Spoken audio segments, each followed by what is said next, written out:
ಇತಿಹಾಸ ಪ್ರಸಿದ್ಧ ಕಾರವಾರ ಕುರ್ಮಗಡ ದ್ವೀಪದಲ್ಲಿ ನರಸಿಂಹಸ್ವಾಮಿ ದೇವರ ಜಾತ್ರೆ ಅದ್ಧೂರಿಯಾಗಿ ನಡೆದಿದೆ. ಬೋಟ್ ಮೂಲಕ ತೆರಳಿ ಗುಡ್ಡ ಹತ್ತಿ ನರಸಿಂಹನ ದರ್ಶನ ಪಡೆದ ಭಕ್ತರು ಪಾವನರಾಗಿದ್ದಾರೆ.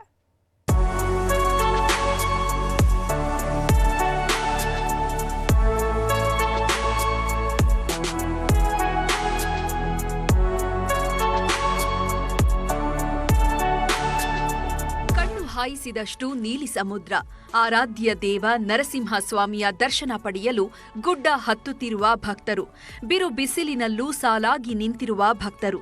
ಇದು ಉತ್ತರ ಕನ್ನಡ ಜಿಲ್ಲೆ ಕುರ್ಮಗಡ ನರಸಿಂಹಸ್ವಾಮಿ ದೇವರ ಜಾತ್ರೆಯ ದೃಶ್ಯ.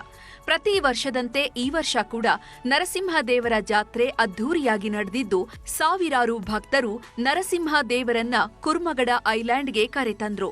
ಕಳೆದ ವರ್ಷಕ್ಕಿಂತ ಈ ಬಾರಿ ಹೆಚ್ಚಿನ ಭಕ್ತರು ಐಲ್ಯಾಂಡ್ಗೆ ಆಗಮಿಸಿದ್ರು. ದೇವರ ಹರಕೆಗೆ ಬಾಳೆಗೊನೆಗಳನ್ನ ತಂದಿದ್ದು ವಿಶೇಷವಾಗಿತ್ತು. ಪ್ರತಿ ಒಂದು ವರ್ಷದಂತೆ ಈ ವರ್ಷನೂ ಜಾತ್ರೆ ಹಾಗೆ ಮಾಡಿದ್ದಾರೆ. ನಾವು ಬೆಳಿಗ್ಗೆ 5 ಗಂಟೆಯಿಂದ ಮನೆಯಿಂದ ಅಲ್ಲಿ ಕಡವಾಡದಿಂದ ತಂದು ಬೋಯಿವಾಡ ಬರ್ತದೆ 8-8:30 ತನಕ. ಅಲ್ಲಿ ಬಹಳ ಜನ ನಮ್ದು ಆರತಿ ಮತ್ತು ತೆಂಗಿನಕಾಯಿ ಎಲ್ಲ ಹೊಡೆದು ಬಿಡ್ತದೆ.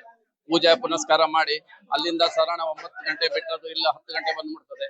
10 ಗಂಟೆ ಬಂದ ಕೂಡಲೇ ಇಲ್ಲಿ ಅಭಿಷೇಕ ಎಲ್ಲ ಪೂಜೆ ಎಲ್ಲ ಮಾಡಿ ಈಗ 11 ಗಂಟೆಗೆ ಎಲ್ಲರಿಗೂ ಎಲ್ಲ ಇದು ಹರಕೆ ಕೊಡ್ಲಿಕ್ಕೆ ಹತ್ತಿದ್ದಾರೆ. ನರಸಿಂಹಸ್ವಾಮಿಯನ್ನ ಕಾರವಾರದ ಕಡವಾಡ ಎಂಬ ಗ್ರಾಮದಿಂದ ಬೋಟ್ ಮೂಲಕ ಕುರ್ಮಗಡ ಐಲ್ಯಾಂಡ್ಗೆ ಕರೆತಂದು ಜಾತ್ರೆ ಆಚರಿಸಲಾಯಿತು.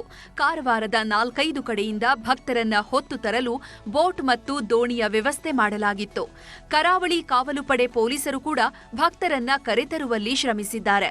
ಭಕ್ತರನ್ನ ಉಚಿತವಾಗಿ ಕರೆತರುವಲ್ಲಿ ಮೀನುಗಾರರು ಕೂಡ ಶ್ರಮಿಸಿದ್ರು. ಮೀನುಗಾರರ ಆರಾಧ್ಯ ದೇವವಾಗಿರುವ ನರಸಿಂಹ ದೇವರು ಇಷ್ಟಾರ್ಥ ಸಿದ್ಧಿ ಮಾಡ್ತಾನೆ ಅನ್ನೋದು ಭಕ್ತರ ನಂಬಿಕೆ. ತುಂಬಾ ಕಾರಣಿಕದ ಬಗ್ಗೆ ಕೇಳಿದೀವಿ, ಅದಕ್ಕಾಗಿ ನೋಡ್ಕೊಂಡು ಹೋಗ್ಬೇಕು ಅಂತ ಹೇಳಿ ಬಂದು ತುಂಬಾ ಖುಷಿ ಆಯ್ತು. ಬಂದಿದ್ದಕ್ಕೆ ನಮ್ ಇಷ್ಟಾರ್ಥ ಸಿದ್ಧಿ ಎಲ್ಲರದ್ದು ಇಷ್ಟಾರ್ಥ ಸಿದ್ಧಿ ಆಗ್ಲಿ ಅಂತ ಹೇಳಿ ಕೇಳ್ಕೊಳ್ತಾ ಶ್ರೀದೇವರಲ್ಲಿ ಪ್ರಾರ್ಥನೆ ಮಾಡ್ಕೊಳ್ತೇನೆ. ದೇವ್ರ ದರ್ಶನ ಚೆನ್ನಾಗಾಯ್ತು. ನೀಟಾಗಿ ಕ್ಯೂ ಎಲ್ಲ ಅರೇಂಜ್ ಮಾಡಿದ್ದಾರೆ.